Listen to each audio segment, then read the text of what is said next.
Drago mi da mogu pozdraviti Sanju Doležal. Sanjica, dobrodošla. Pa dobrodošli, lijepo hvala na ovom Sanjica, to me malo omelo, dugo to nisam čula. Lijep pozdrav cijeloj ekipi i naravno svima koji nas slušaju.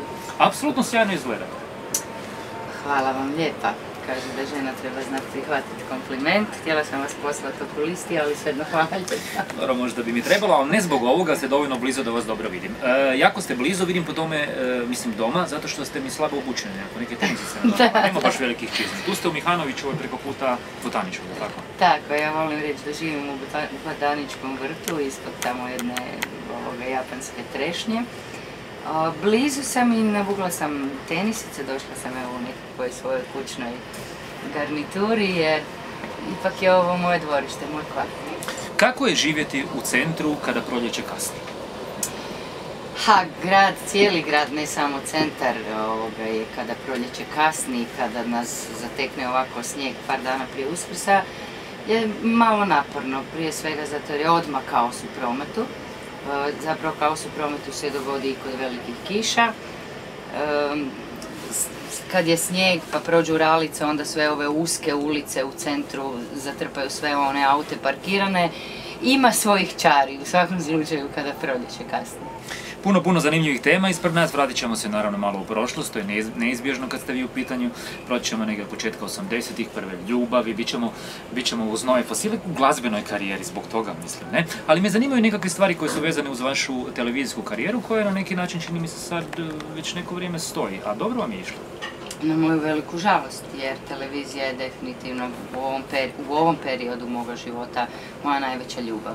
Dakle, ja pjevam cijeli život i volim pjevati, ali nekako kako su se djeca rodila, više mi je pasao ovaj, na neki način mirni tempo, samo mirni po putovanjima, jer sa dvoje male djece vrlo teško je izbivati onako puno kako smo mi izbivali kad sam ja došla u Fosile, tako da je televizija mi u svakom slučaju bila prihvatljivija i istina je da ja to volim, istina je da ja u tome uživam i zato mi je posebno žao da evo stalno nudim neke projekte, ali očito nisu vremena ili ja nisam više nikom interesantna, možda i to.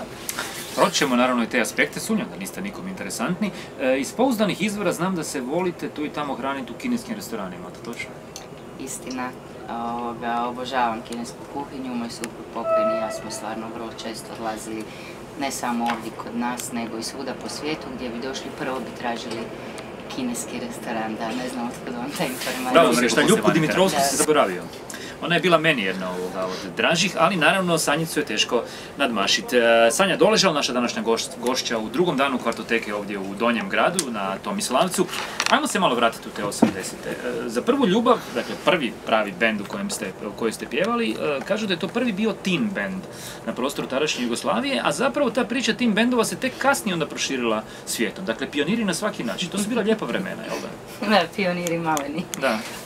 Pa je, prva ljubav su u bivšoj Jugoslaviji bili prvi tineđerski sastav, imali smo 16 godina, Matematičić je recimo i godinu dana mlađi bio od nas, a boy bandovi su tek krajem 80-ih počeli onako turbo haračiti svijetom i ti tineđerski uopće sastavi.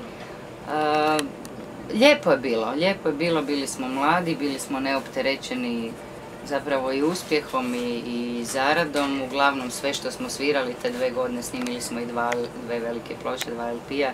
Sve turneje koje smo svirali smo za Badava, za Coca-Colu i za picu, jer nam je to bilo ok, novce su uzimali nekakvi organizatori, ali nije mi žao.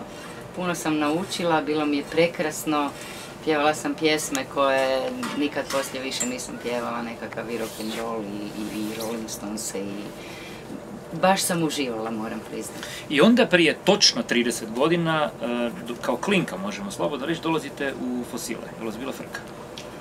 Da, ove godine je moja 30-godišnjica zapravo u Fosilima. Nije me bilo strah zato jer sam bila premlada i prebedasta, kako bi mi rekli. S 19 godina nemaš pojma, niti što te očekuje, niti o odgovornosti. S 19 godina si toliko mlad i toliko zanesen da zapravo misliš da cijeli svijet je tvoj i da cijeli svijet evo čeka baš tebe. I to je najljepši dio mladosti kad ja imam sina od 19 godina, kćer je 2 godine mlađa, pa vidim upravo taj pogled u njihovim očima. Tako da pravi strah i prava frka je nastupila godinu dana nakon što sam došla u Fosile, kad mi je došlo, kako se to stilski lijepo kaže, iz guzice u glavu.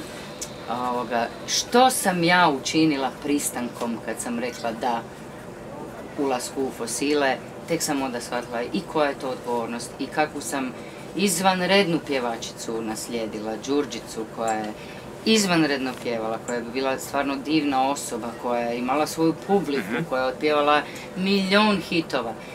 Tek kasnije je mene uhvatila prava panika, ali evo uz pomoć stvarno dečki iz benda nekako je to sve došlo na svoje. I onda 87. jedan od vrhunaca vaše karijere, Eurovizija, se sjećate danas tog vremena, kako je bilo dakle zastupat zemlju, biti reprezentativac na neki način?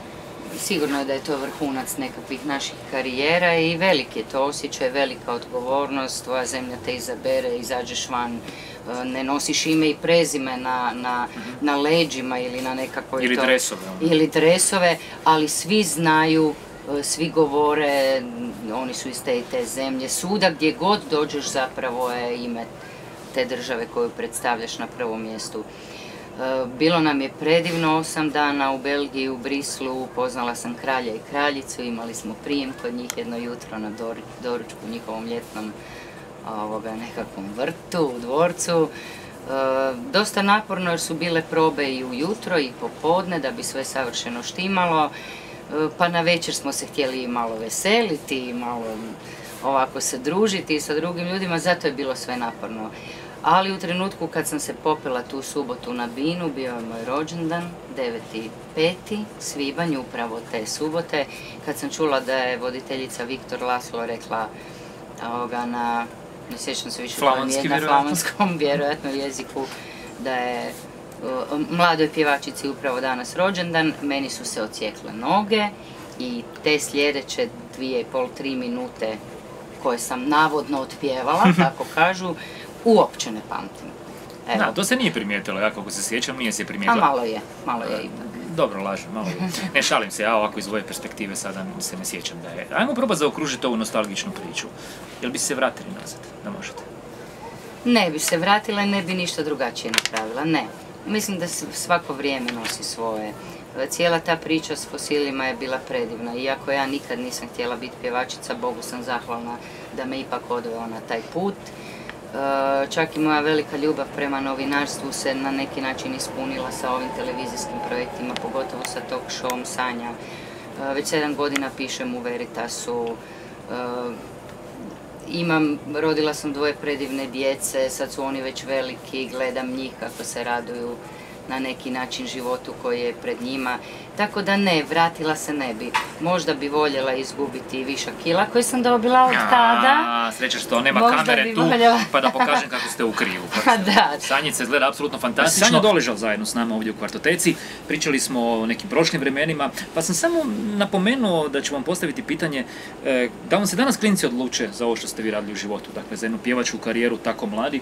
Znam da se ne možete postaviti u onom smislu da im kažete to ti nećeš raditi, a da li bi vam bilo drago? Ili bi ih probali odgovoriti? Strašno mi je drago da je moj sin matematičar i da mu glazba ne pada na pamet.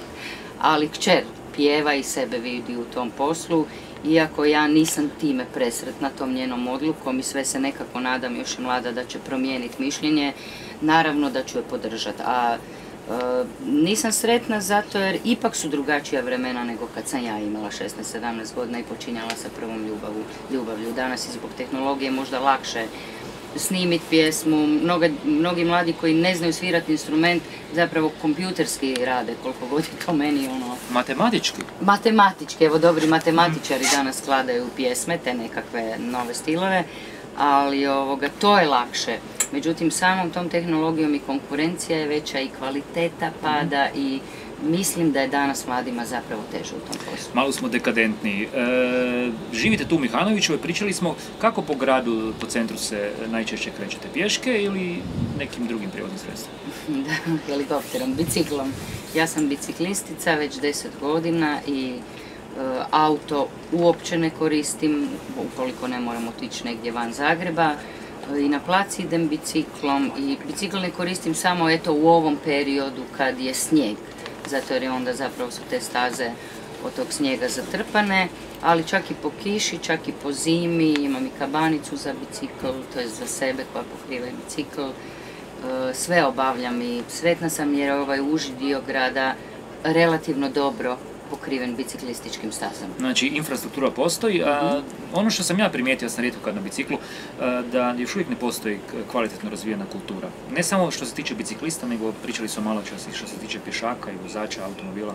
Općenito je kod nas kultura na jednom jako niskom nivou, ali da, prometna kultura, nemamo mi još tu naviku. Dakle, ne samo automobilisti, dakle ja sam i vozač, nego i pješaci i biciklisti ne poštuju pravila koja koriste upravo zato da bi sve bilo u redu, da ne bi bilo problema. Tako da pješaci hodaju ko muhe bez glave, prelaze cestu tamo gdje nije zebra, biciklisti jure preko pješačkih prelaza iako zakonom moraju sići s bicikla, automobilisti uopće ne percipiraju bicikliste i eto, zna biti povremeno kaos. Znam da na plac idete na dolaz, to ste mi rekli, logično tu iz Mihanovićeve. Znam da imate peseka, gdje ga šetate? Šećem ga tu u svom kvartu, dakle ili ispred državnog arhiva bivše sveučilišne, gdje smo nekad mi davno odlazili, ili Svačićev, ili evo Zrinjevac, ili čak možda pređem ispod Miramarske. Mali je pas pa ne treba istršavanje i puno šetnje, ali uz sebe uvijek imam vrećicu i pribor da mogu pokupiti. Dakle, u centru grada zaista je problem sa tim velikim nekakvim zelenim površinama, zato sve vlasnike pasa pozivam da čiste za svojim psima, jer na taj način nas drugi ljudi koji nemaju pse ipak neće percipirati kao nekakve grozne ljude koji ostavljaju za sobom i za svojim ljubimcima smeće. I po svemu ovome što pričate mogu zaključiti da volite život u centru, da volite život u Donjem gradu, da vam neko ponudi nekakvu vilu, ne znam, negdje u Zaprešiću, u Sesvetama, duplo više kvadrata, dvorište. Ne bi, hvala, jer sve nekako u svoje vrijeme. Imam sreću da nedaleko Zagreba imam komadić raja u prirodi gdje mogu pobjeći vikendom, ali život u centru, sve ove možda nekakve malo stvari koje nam se ne sviđaju, koje nosi, to je i taj promet i ta prašina, život u centru meni savršeno odgovara, sve mi je na dohvat ruke, djeca kad izađu van nemam problema s tim jer evo tramvaj stane pred kućom.